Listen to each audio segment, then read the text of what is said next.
हम लोग हड़प्पा सभ्यता पढ़ रहे थे। हड़प्पा सभ्यता या सिंधु सभ्यता, सिंधु सभ्यता को ही हड़प्पा सभ्यता कहते हैं। हम लोग इसका एक वीडियो देख चुके हैं। दूसरे वीडियो में हम लोग देखने चल रहे हैं हड़प्पा सभ्यता की सब विशेषताएं। हड़प्पा सभ्यता में हम लोग देख चुके हैं कि हड़प्पा सभ्यता कहां से कहां तक थी, वहां पे शैली कैसी थी, वहां के लोग करते क्या थे, वहां का प्रारंभिक जीवन क्या था, किस तरीके से वो लोग हड़प्पा सभ्यता में आए थे, हड़प्पा की सभ्यता के लोग कहां कहां से आए थे, तमाम प्रकार के दार्शनिकों का मत क्या था, उनका हम लोग देख लिए थे कि काल विभाजन क्या था। ये सभी हम उस वीडियो में देख चुके हैं। आज इस वीडियो में हम लोग देखने चल रहे हैं कि हड़प्पा सभ्यता की विशेषताएं थी, हड़प्पा सभ्यता में लोग कैसे रहते थे, वहां का नगर नियोजन किस तरीके से था, सब चीज इस वीडियो में देखने चलते हैं। बने रहिए इस वीडियो में। देखिए, हड़प्पा सभ्यता की जो सबसे पहले विशेषता थी, हड़प्पा सभ्यता की सबसे बड़ी विशेषता वो उन लोगों की नगर नियोजन की थी। कैसी व्यवस्था? नगर नियोजन की। हमने बताया था कि मेसोपोटामिया से जब इन लोगों की तुलना कराया था, मेसोपोटामिया की जो तुलना थी सभ्यता वहां की, तो वहां की ग्रामीण सभ्यता थी। लेकिन हम लोगों की सभ्यता यानी हड़प्पा सभ्यता या सिंधु सभ्यता एक नगरीय सभ्यता थी। तो सबसे बड़ी जो इन लोगों की विशेषता थी वो नगर नियोजन की, यानी हड़प्पा सभ्यता की सबसे बड़ी जो विशेषता थी वो नगर नियोजन की। अच्छा, नगर नियोजन में इन्होंने ऐसा क्या कर दिया था जो इनकी सबसे बड़ी विशेषता बन गई थी? तो देखिए, इनका जो इनकी जो सबसे बड़ी विशेषता नगर नियोजन थी, नगर के इनके दो भागों में बटा था। नगर कितने भागों में बटा था? दो भागों में। एक भाग होता था पश्चिमी भाग और एक भाग होता था पूर्वी भाग। एक भाग कैसा? पश्चिमी भाग एवं पूर्वी भाग। अभी हम लोग बताते हैं। पश्चिमी भाग में ऐसे कह सकते हैं कि आप वीआईपी लोग रहते थे। पश्चिमी भाग में कैसे रहते थे? वीआईपी। और जब वीआईपी लोग रहेंगे तो अपने चारों तरफ क्या करेंगे? बाउंड्री करवा देंगे। बाउंड्री को ही वहां पर दुर्ग कहते थे। बाउंड्री को ही क्या बोल दिया गया? दुर्ग बोल दिया। यानी बाउंड्री करवा दिए थे। यानी पश्चिमी भाग जो पूरा होता था दुर्गीकृत हुआ करता था और उस दुर्ग के चारों तरफ सैनिक लगे रहते थे। आप ही सोचो, कोई आईएएस पीसीएस अधिकारी रहेगा, पूरे बाउंड्री रहेगा और बाउंड्री के साथ सैनिक लगे रहेंगे उसकी देखरेख में। तो इसी तरीके से पश्चिमी एरिया भी मान के चलिए कि दुर्गीकृत था, यानी टीला पूरा था और उसको रक्षा के लिए क्या रहते थे? सैनिक रहते थे। ठीक। लेकिन पूर्वी भाग में ऐसा कुछ नहीं था। पूर्वी भाग में आम लोग रहते थे, जनसाधारण लोग थे और पूर्वी भाग जो था वो नीचे की तरफ था। ये थोड़ा क्या कहते हैं कि ये टीला पे था। कौन था? पश्चिमी भाग जो था टीले पे यानी ऊंचाई पे था और जो पूर्वी भाग होता वो नीचे की तरफ था। इसमें आम लोग रहते थे, साधारण लोग रहते थे। लेकिन याद रखिए कि यहाँ पर क्या कहते हैं कि जो अपवाद में धौलावीरा था, धौलावीरा जो होता है ये दो भागों में ना बटकर तीन भागों में बढ़ता। एक निम्न था, मध्य था, उत्तर था। ठीक।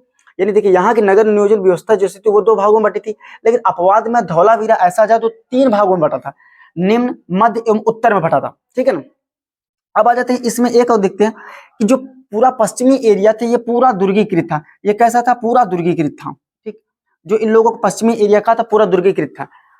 अब इसमें देख लेते हैं कि पश्चिमी भाग में एक चन्नू दड़ो था, वो अपवाद में था, वो दुर्गीकृत नहीं था। चन्नू दड़ो कैसा था? दुर्गीकृत नहीं था। यानी पश्चिमी भाग में ही एक चन्नू दड़ो था, वो दुर्गीकृत नहीं था। अच्छा, दुर्गीकृत क्यों नहीं था भाई? उसकी भी कुछ विशेषता होगी। हाँ, दुर्गीकृत वहां पे इसलिए नहीं था क्योंकि वहां पे सभी लोग, आप ही सोचिए कि मार्केट है तो मार्केट में सभी तरह के साथ में जाएंगे, तो दुर्गीकृत वहां पे व्यवस्था नहीं बनाई गई थी। देखिए, मैंने पहले भी वीडियो में कह दिया गया कि वहां पर कोई लिखित साक्ष्य तो मिला लेकिन पढ़ ही नहीं पाया गया। यानी हम लोग सिर्फ मात्र जो भी यहाँ पे दार्शनिक लोग वो किए हैं कि एक क्या कहते हैं कि सोच के आधार पर कि ऐसे ऐसे ऐसे ऐसे रहा होगा, वहां पर कोई इनको एकदम फैक्ट जानकारी नहीं मिल पाई थी। तो देखिए, चन्नू दड़ों की कलाकारी क्या थी? चन्नू दड़ों में एकदम मानिए कि बहुत ही मजेदार ये है। चन्नू दड़ों में क्या हुआ था कि मनके का कारखाना मिला। मनके का, चन्नू दड़ों से क्या क्या मिला था? मनके का कारखाना, लिपस्टिक यानी सौंदर्य सामग्री सब चन्नू दड़ों से मिली थी। लिपस्टिक मिल गई थी, लिपस्टिक मिल गई, आभूषण मिल गया था, आभूषण में कंघा, उस्तरा, काजल ये सभी मिले थे वहीं पे। और मिट्टी की पाइप, पकी हुई मिट्टी की पाइप नुमा नाली मिली थी। कहाँ पे?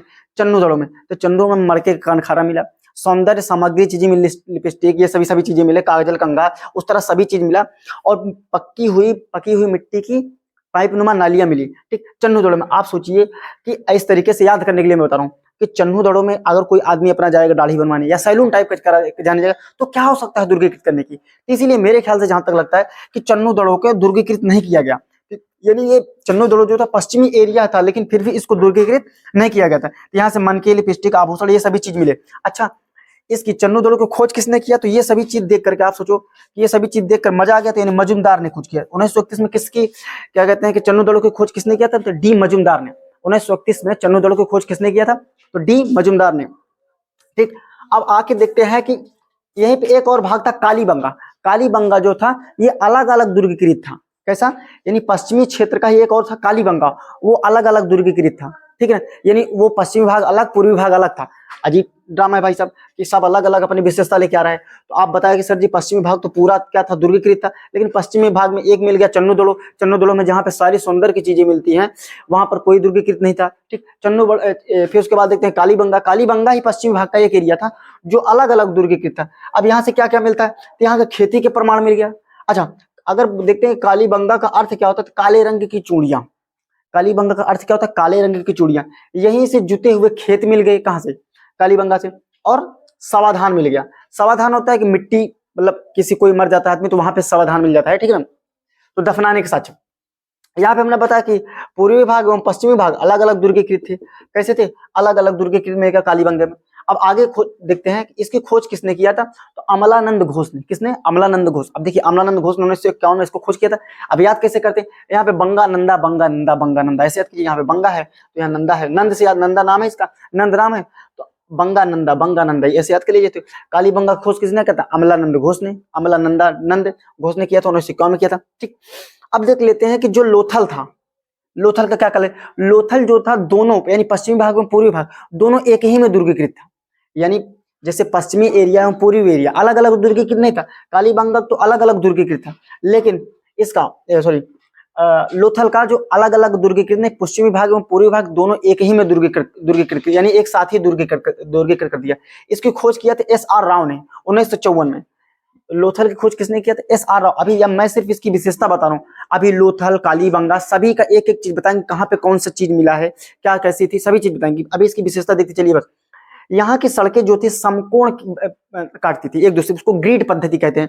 जैसे घर में जब लेंटर पड़ने लगता है तो वहां पे सरिये बिछाई जाती है ना, तो समकोण पर काटती हुई, यानी ऐसे ऐसे ऐसे, ठीक, ऐसे ऐसे इस तरीके से। आज भी हमारे सड़कें इसी तरीके से बनाई जाती हैं, शहर में इसी तरीके से सड़कें बनाई जाती है, यानी एक दूसरे पर समकोण पर ही काटती हैं। आज भी शहर की सड़कें जो होती हैं यानी ऐसे ही ग्रिड पद्धति द्वारा, यानी समकोण पर काटती हुए पद्धति। वहां पर भी जैसे यहाँ पर, वहां पे बगल में चौराहे पे क्या कहते हैं कि ट्रैफिक वाला होता था, ठीक है ना, वहां पर भी ऐसे ही नियम होते थे सभी, जो आज हम लोग को देखते हैं कि वर्तमान में।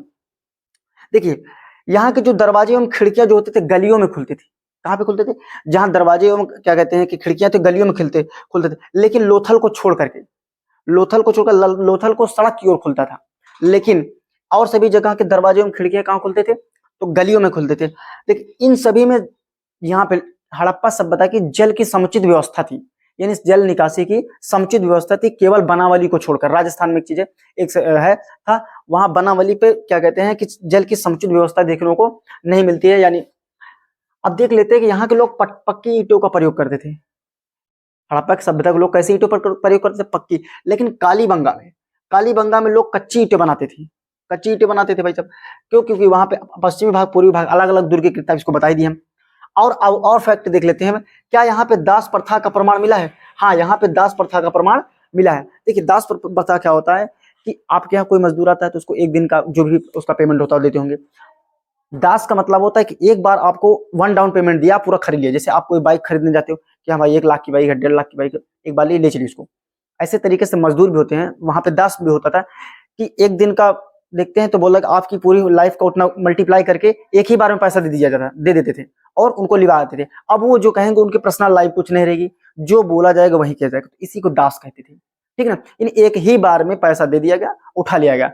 आप इतिहास में भी पढ़ेंगे, अभी कुतुबुद्दीन ऐबक था, ये दासी था। इल्तुतमिश कैसा था, दासी था। ये सभी चीज हम लोग आगे देख करके पढ़ेंगे, ठीक। तो यहाँ पे दास प्रथा का प्रमाण मिला है। अच्छा, यहाँ पे क्या कहते हैं कि मातृत्व प्रधान थी। कौन सा देश ये था, मात्र सत्तात्मक था। यहाँ पे मान चलिए जैसे हम लोग किसके नाम से जानते हैं, तो आप अगर कोई पूछता है कि आप किसी लड़के हो तो अपने पापा का नाम बताते हो, तो हम अभी लोग पितृ प्रधान देश है, अभी पितृ प्रधान है। लेकिन वहां पे कैसा था, मात्र सत्तात्मक था। कैसा था, मात्र सत्तात्मक।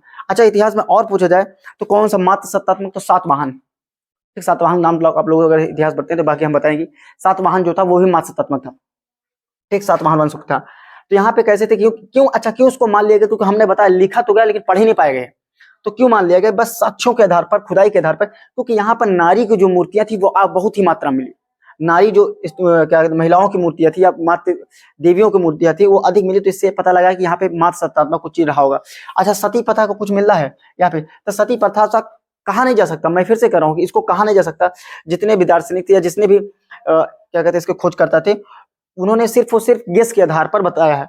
देखिए लोथल में युगल सावधान मिला है, ठीक है, कैसा सावधान मिला है, युगल सावधान, वहां पे 3 सावधान युगल सावधान मिला है, और कालीबंगा में 1 युगल सावधान मिला है। युगल सावधान क्या कहते हैं कि कपल को या पति पत्नी को एक ही साथ दफनाया, मतलब सावधान का मतलब होता है कि एक ही कब्र में मिल गया हो, ठीक। अब इस आधार पे भी कह सकते हैं कि भाई साहब देखिए, अगर किसी का हस्बैंड मरा होगा तो तुरंत वाइफ नहीं मर गई होगी, तुरंत वाइफ नहीं मर गई होगी। या ऐसा भी नहीं हो सकता कि हस्बैंड 2 साल पहले मर गया हो और 2 साल बाद वाइफ मरी हो तो कब्र को उखाड़ा गया होगा फिर से उसको दफनाया होगा, ऐसा भी नहीं रहा होगा। तो ऐसा इसमें कुछ कुछ क्या कहते हैं सती प्रथा को हो सकता है कि प्रमाण मिला हो, या मर गया हो तो दोनों साथ में दफनाया होगा। ऐसा बहुत रेयर केस में होता है दोनों एक साथ मरती हूँ, ठीक है ना, मेरे कहने का मतलब समझ रहे हैं आप लोग। तो युगल सावधान का मान सकते हैं कि मिला होगा, ठीक है ना। अच्छा लोग कैसे थे वहां के, शाकाहारी एवं मांसाहारी दोनों थे, जैसे आज के लोग हैं शाकाहारी एवं मांसाहारी दोनों पाए जाते हैं, ठीक। क्या आभूषण के शौकीन थे, बहुत शौकीन थे, आज भी जैसे हम आभूषण के शौकीन है तब भी आभूषण के शौकीन थे।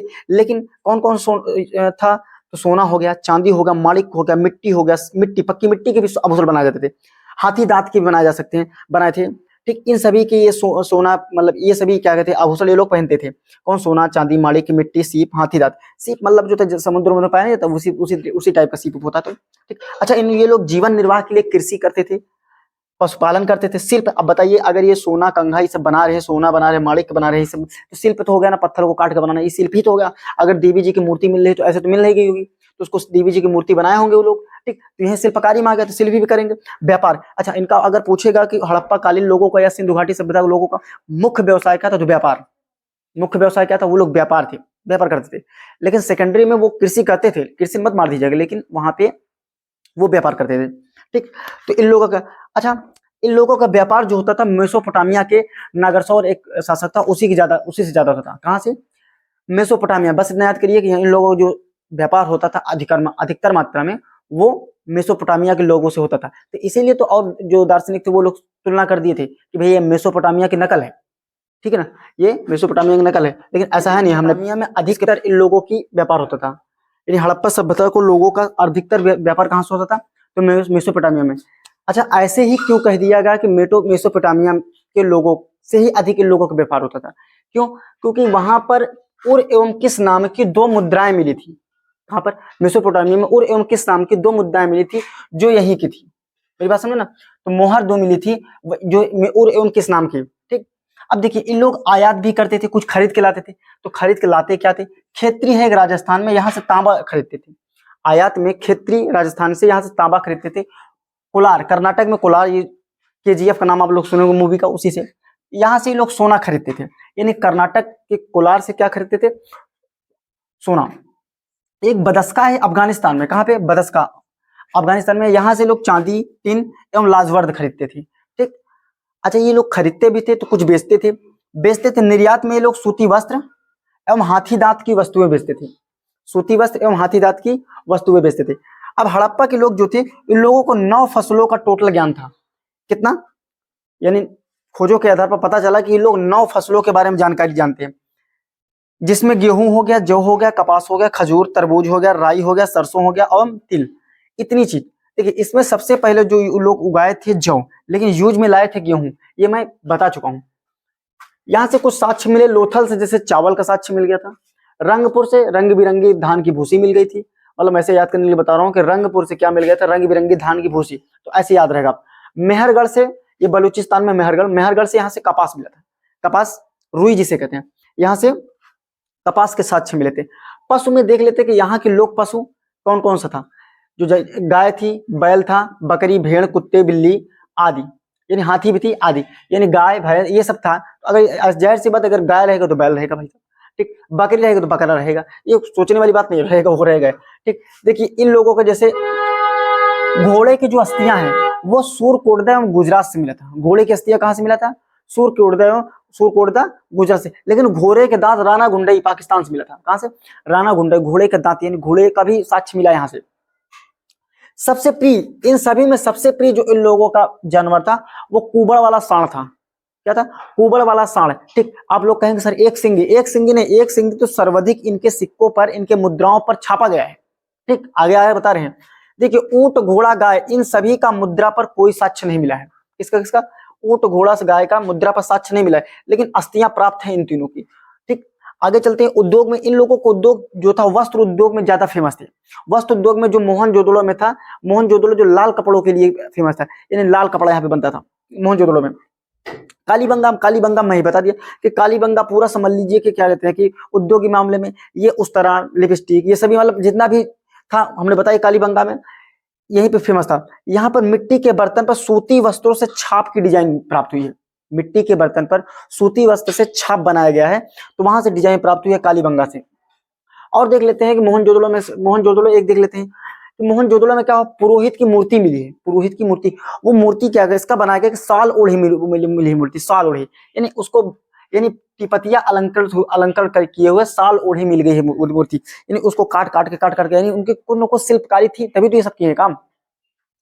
आगे बढ़ते हैं कि मिट्टी का बर्तन मिला, तो मिट्टी का जब बर्तन मिला तो कैसा बना होगा, कुम्हार ने बना होगा। कुम्हार ने बना तो कुम्हार चाक का भी प्रयोग करेगा, चाक जो घुमाते हैं आप लोग जानते होंगे, तो चाक को घुमा के प्रयोग करेंगे। हमने बताया कि ये लोग कैसी ईंटें प्रयोग करते थे, पक्की ईंटों का प्रयोग करते हैं। और पक्की जब ईंटों का प्रयोग कर रहे हैं तो कैसे पकाएंगे, चूल्हा में तो पकाएंगे नहीं भाई, एक ही बना लो, एक पकाओ और घर बनाना है, ऐसा तो है नहीं। वो लोग भट्ठे में पकाएंगे, यानी भट्ठे का भी प्रयोग किया होगा उन लोगों ने। मापन के लिए देखिए भाई, इतना ऊपर तक ये लोग जा चुके थे, फुट एवं क्यूबिक पद्धति का यूज करते थे, फुट एवं क्यूबिक पद्धति का यूज करते थे। और इन लोगों का जो बाट था वो घनाकार बाट था। किस तरीके से बाट था, घनाकार। ठीक, देखिए बाट के लिए दो स्तर पर काम करते हैं। निचले स्तर पर जो था वो द्विभाजन प्रणाली को अपनाते थे। निचले स्तर पर कैसे, द्विभाजन स्तर, लेकिन ऊपरी स्तर पर ये दशमलव प्रणाली, यानी निचले स्तर का मतलब कहते हैं कि मोटा मोटा हिसाब से। लेकिन लोग जहाँ एथेंटिक चीजें चाहते थे, एथेंटिक चीजों के लिए वो लोग क्या काम करते थे, दशमलव प्रणाली का यूज करते थे। हथियार में तो कुल्हाड़ी हो गया, आरा हो गया, खुरपी हो गई, छुरी, आरी, ये सभी चीज को यूज करते थे। अब देखिए चन्नू दड़ों का मैंने बताया कि चन्नू दड़ों बड़ा ही गजब का इलाका था भाई साहब महिलाओं की दृष्टि से। यहाँ से इक्का गाड़ी मिली है। अच्छा, इक्का गाड़ी यहाँ से कांसे की बैलगाड़ी मिली है, चन्नू दड़ों से कांसे की बैलगाड़ी। और दैमाबाद, ठीक, ये दैमाबाद हमारे महाराष्ट्र के औरंगाबाद में पड़ता है, औरंगाबाद का नाम भी बदल दिया गया है। तो यहाँ पे कांसे का रथ मिला है। क्या मिला है, कांसे का रथ। और मैंने अभी बताया कि मुद्राओं पे सर्वाधिक किस पशु का मिला है, तो एक श्रृंगी पशु का। इसका एक श्रृंगी पशु का क्या कहते हैं कि सर्वाधिक मुद्रा पर मिला है, एक श्रृंगी पशु। और सबसे प्रिय पूछेगा तो एक कुबड़ वाला सांड है।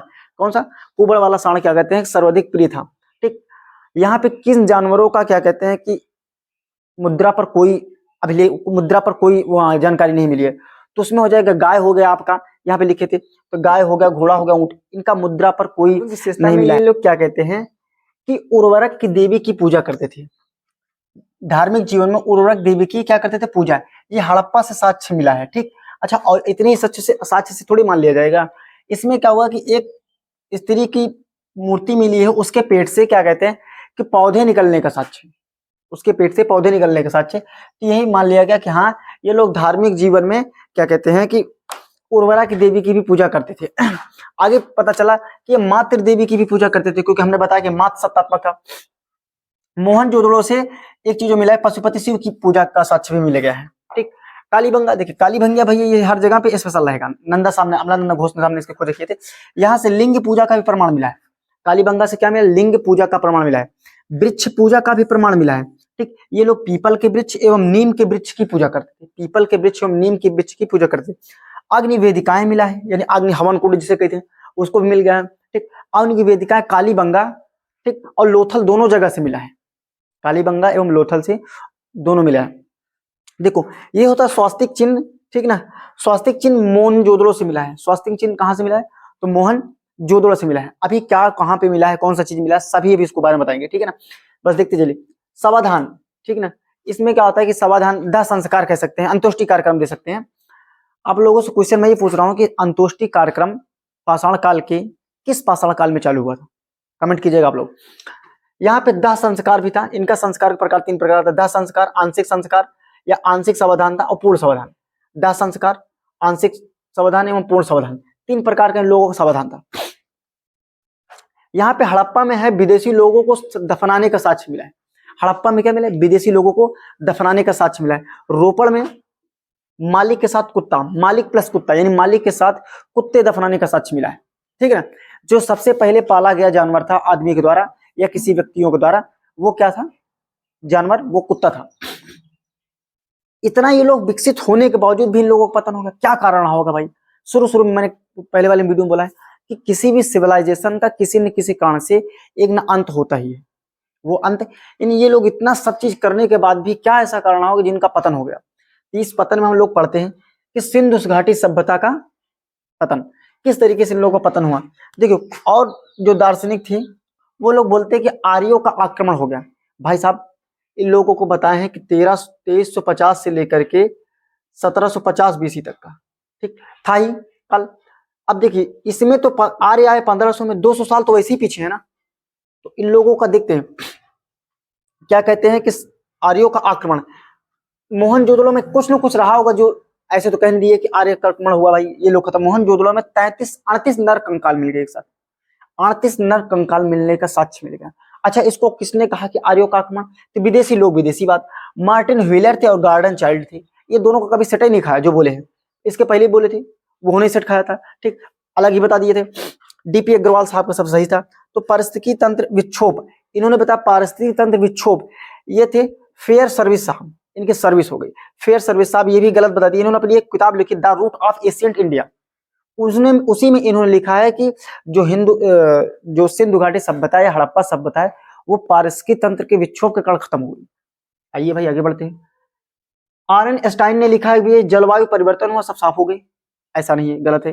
देखिए, मैके, लैम्ब्रिक एवं राइट डेल्स ने यही सबसे बढ़िया लिखा है कि बाढ़, और बाढ़ ही सर्वाधिक मान्य है। सबसे मान्य क्या है? बाढ़ भी, क्योंकि मोहनजोदड़ो में 7 लेयर तक बाढ़ का प्रमाण मिला है। मोहनजोदड़ो में कितने लेयर तक का? 7 लेयर तक का। और कालीबंगा में भूकंप का भी प्रमाण मिला है। कालीबंगा में भूकंप का प्रमाण मिलता है। अब हम लोग देखते हैं कि कहाँ पे कौन सी चीजें, हड़प्पा में कौन कौन सा चीज साक्ष्य प्राप्त हुआ है, ठीक। हड़प्पा की खुदाई 1921 में दयाराम साहनी ने, ये सब आप लोगों को बता दी है, 1921 में दयाराम साहनी ने खुदवाया था। ये किस नदी के? रावी नदी के किनारे है। लेकिन ये है कहाँ पे हड़प्पा? तो माउंट मोंगरी जिला, पाकिस्तान का एक जिला है माउंट मोंगरी, वहां पर है। तो हड़प्पा की खुदाई किसने की थी? 1921 में दयाराम साहनी ने। किसने? दयाराम साहनी ने। है कहाँ पे ये हड़प्पा? तो ये रावी नदी के किनारे पाकिस्तान का एक जिला है माउंट मोंगरी जिला, वहीं पर है हड़प्पा। अच्छा, पिग्गाट एक दार्शनिक साहब थी, इन्होंने बताया हड़प्पा एवं मोहनजोदड़ो को जुड़वा राजधानी कहा है। किसने? पिग्गाट ने क्या कहा है कि मोहनजोदड़ो एवं हड़प्पा को जुड़वा राजधानी किसने कहा? पिग्गाट ने कहा है, ठीक। मोहनजोदड़ो किस नदी के किनारे है? तो रावी नदी के किनारे है, माउंट मोंगरी जिला, पाकिस्तान में। देख लेते हैं कि यहाँ पे कौन कौन सा साक्ष्य प्राप्त हुआ है। तो यहाँ पे मिला है चाक का कुम्हार, बताया था, चाक का कुम्हार मिल गया। अन्नागार मिला है, ठीक। श्रमिक आवास मिल गया है, चन्नागार। कुम्हार मिल गया है, ठीक, कुम्हार काम करेगा। अन्नागार अन्न खाएगा। फिर श्रमिक है तो श्रमिक आवास में जाके सोएगा। फिर सोने के बाद माता दी जी की पूजा करेगा, ठीक है ना। किसकी? माता देवी की मूर्ति मिल गया। फिर लकड़ी की ओखली मिल गया है, लकड़ी की ओखली। फिर लकड़ी का ताबूत, यानी ताबूत समझ रहे ना, कि जिसमें आदमी को मरने के बाद दफनाया जाता है, ताबूत। फिर आर्यस 37 कब्रिस्तान मिला है, ठीक, एक कब्रिस्तान मिल गया है। और हाथी का कपाल मिला है, और स्वास्तिक चिन्ह, ठीक। फर्स्ट टाइम जो सबसे पहली बार जो सिल्वर का उपयोग किया गया था, किए थे वो हड़प्पा वाले ही थे। कौन थे? हड़प्पा वाले, हड़प्पा वासी ही सबसे पहले चांदी का प्रयोग किए थे, ठीक। तो हड़प्पा में इतनी जानकारी काफी है। आगे चलते हैं मोहनजोदड़ो। मोहनजोदड़ो की जो खोज की गई थी, खुदाई करवाई थी, वो राखलदास बनर्जी ने। किसने? बनर्जी साहब ने करवाई थी 1922 में, ठीक, मोहनजोदड़ो की। अच्छा, ये पाकिस्तान के लड़काना जिला में है। कहाँ पे? पाकिस्तान के लड़काना। किस नदी के किनारे है? तो सिंधु नदी के किनारे है। मोहनजोदड़ो किस नदी के किनारे? और ये सबसे बड़ा, मैंने महाराधा सूत्र बताया था ना, तो महाराधा मोहनजोदड़ो सबसे बड़े। लेकिन नई खोजों के अनुसार राखीगढ़ी सबसे बड़ा क्षेत्र, तो ये सबसे बड़ा क्षेत्र हो गया, सबसे बड़ा शहर, ठीक है ना। यहाँ पर मृतकों का एक बहुत बड़ा टीला प्राप्त हुआ है। कहाँ पे? मोहनजोदड़ो में मृतकों का एक बहुत बड़ा टीला प्राप्त हुआ है, ठीक। अब हम लोग देखते हैं कि यहाँ पे कौन कौन सा साक्ष्य मिला। तो पुरोहित आवास मिल गया था। पुरोहित मतलब जो पूजा वूजा वगैरह करवाते थे या विशेष कामों में अपना योगदान देते थे, उन्हों के पुरोहित कहते थे, ठीक। घर में ही कुआं मिल गया। विशाल अन्नागार, वहां पर भी अन्नागार मिला, यहाँ पर, लेकिन यहाँ वाला अन्नागार बहुत ज्यादा बड़ा था। सूती वस्त्र मिला, ठीक। सड़कें सबसे चौड़ी मिली। कहाँ पे? तो मोहनजोदड़ो में सड़कें सबसे, और तांबे का ढेर, तांबे का ढेर मिल गया, ठीक। अब आते हैं कि यह है चन्नोदड़ो। हमने बताया था कि चन्नोदड़ो में कोई दुर्गीकृत नहीं था। चन्नोदड़ो कोई दुर्गीकृत नहीं था। यहाँ पे क्या कहते हैं, खोज बताया था मजुमदार ने किया था, गोपाल दास मजुमदार ने, ठीक। ये सिंधु नदी के तट पर ही है, ये भी पाकिस्तान में है। यहाँ पे दुर्ग रहित है, यहाँ पे मैंने बताया दुर्ग, यहाँ पे लिपस्टिक, मनका, ये सभी चीजें मिली है।